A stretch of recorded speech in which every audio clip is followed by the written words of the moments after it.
They came for a better life, the squatter huts of Kathmandu, the new home for thousands of people who fled rural poverty in search of prosperity in the big city. It rarely happens. This mother and her 4 children have shelter, but no electricity, no running water. They left their village 400 kilometres away to start a new life.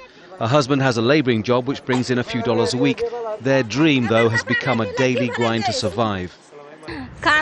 Life is real hard here. My husband doesn't earn enough to feed us. There's no water, there's no bathroom. I've not washed my children's clothes in 15 days.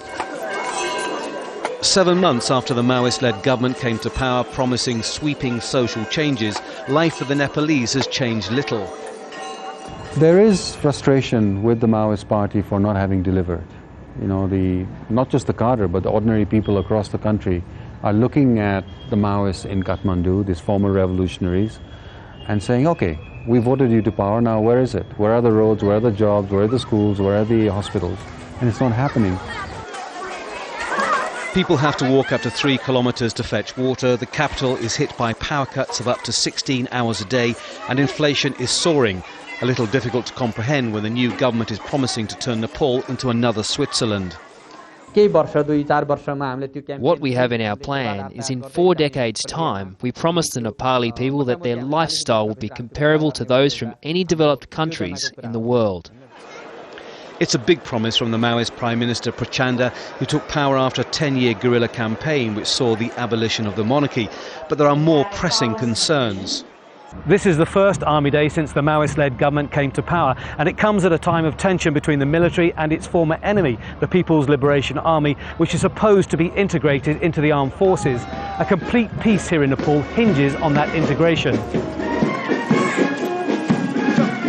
According to the peace agreement, the government has to oversee a new constitution, as well as the assimilation of the former guerrillas. That could be a sticking point. The Nepal army lost more than 1,000 men in the war. It has defied a Supreme Court ruling on recruitment and seems reluctant to welcome the Maoist fighters into their ranks. I think it's a kind of a wrong belief that is being given to the Maoist army combatant, that they will go to the army.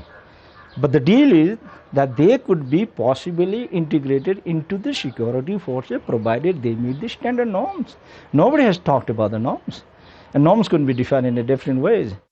Up to 19,000 Maoist fighters are spread in 28 camps throughout Nepal awaiting integration.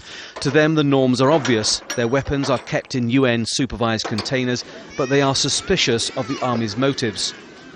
Maybe peace will not be possible. Maybe once again war will happen. But war again is not simply we will take our guns from the containers and the army take guns from their barracks and fighting like before. No, all these reactionaries, they will be destroyed by the people. The war devastated the volume of tourists drawn by Nepal's natural beauty, and with deep-rooted suspicions and scars still fresh, there may not be exactly a mountain to climb for lasting peace, but the foothills are proving tougher than expected. Tony Birtley, Jazeera, Kathmandu, Nepal.